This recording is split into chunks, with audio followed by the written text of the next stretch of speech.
Something shifts in this chapter, and I want to start there because it caught me off guard just a little bit. The first 9 chapters of Proverbs read like one long conversation, wisdom speaking, temptation speaking, Solomon walking through ideas in a like flowy kind of connected way. By the time we get here to chapter 10, it opens completely different. It literally starts with the line, the Proverbs of Solomon, which made me stop and ask, wait, hasn't Solomon been the one speaking this whole time? So why does it suddenly feel like we're starting all over? Well, here we are, week 10, Proverbs 10. Now, the more I kept coming back to that question, the more I realized this is not necessarily a restart. It is just a shift in format. So the first 9 chapters were teaching wisdom as a concept. Chapter 10 begins a long collection of the individual proverbs, those rapid fire observations about how wisdom actually shows up in daily life, less one conversation, more of a string of moments. At some point, the big picture conversations about who you want to be have to turn into specific, daily, almost mundane decisions that we've been talking about. This is where chapter 10 lives.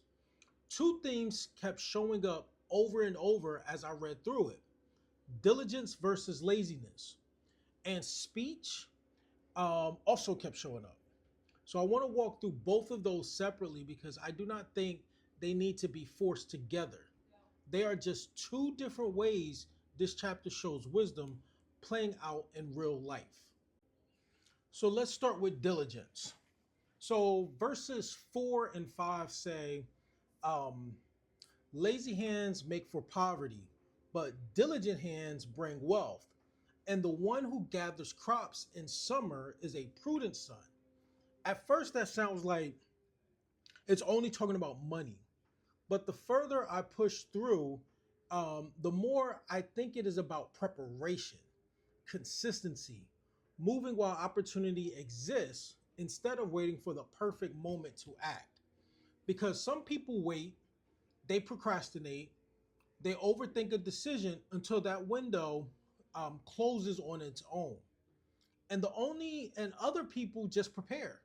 They execute before conditions are perfect because they understand that conditions are rarely going to feel perfect at all.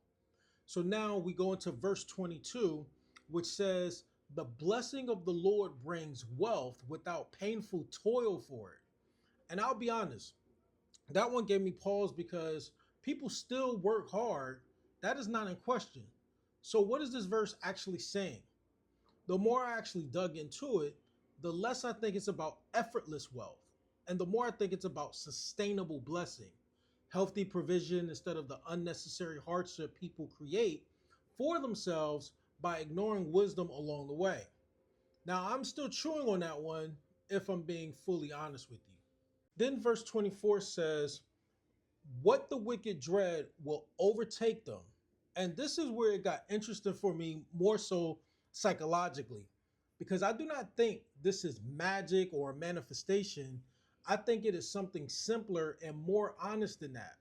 What you repeatedly focus on starts shaping your decisions and your outlook on life, your expectations, and eventually your outcomes. Not because the universe is responding to your thoughts, but because your attention quietly directs your behavior, whether you notice it or not. So let me ask you something here. What have you been focusing on lately, quietly, whether you realize it or not?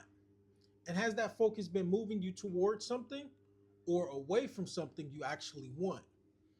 Just sit with that.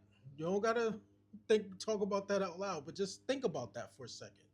Because this connects directly to something I have been building across this whole series, which is trajectory.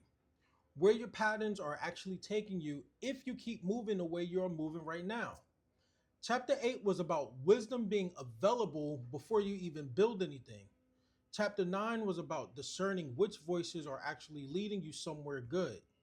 And now chapter 10 is showing how that discernment shows up in something as practical as what you would let yourself dwell on.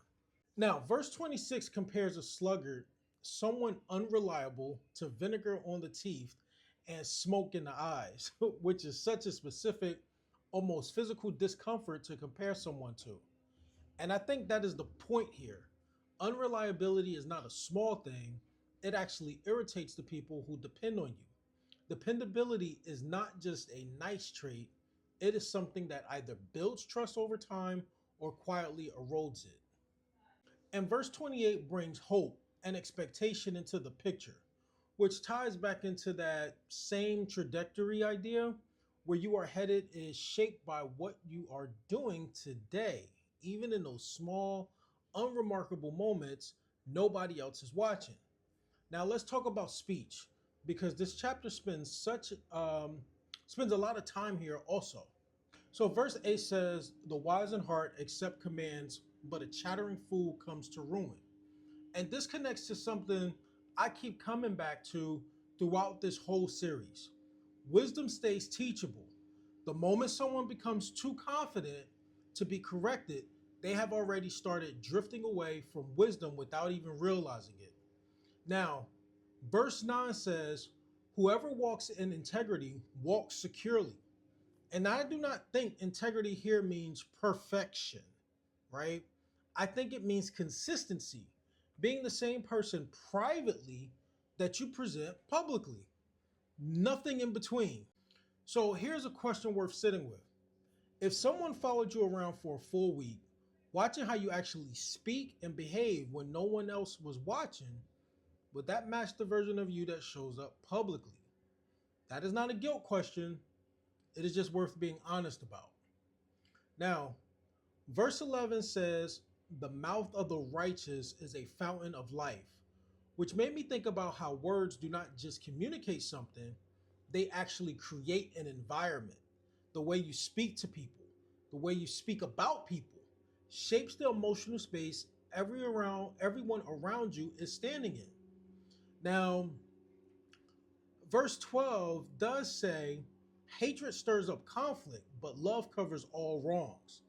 And I do not think that means ignoring wrongdoing.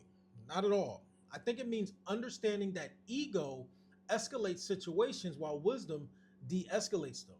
Most conflict does not get worse because of the original issue, it gets worse because of how people respond to it afterwards. Then we go into verse 13. It mentions a rod for the back of one who has no sense. And I want to be honest, growing up, I always heard that interpreted as physical punishment. But when I actually landed on, um, after going back to it, is that Proverbs is usually using the rod more symbolically, more like consequences, um, more specifically like painful instruction that comes from reality itself rather than from a person delivering punishment. So I like to think about this as an analogy. I think about touching a hot stove. Nobody has to necessarily discipline you or pop you after you touch it, right? The burn itself is the lesson. The consequence becomes the teacher.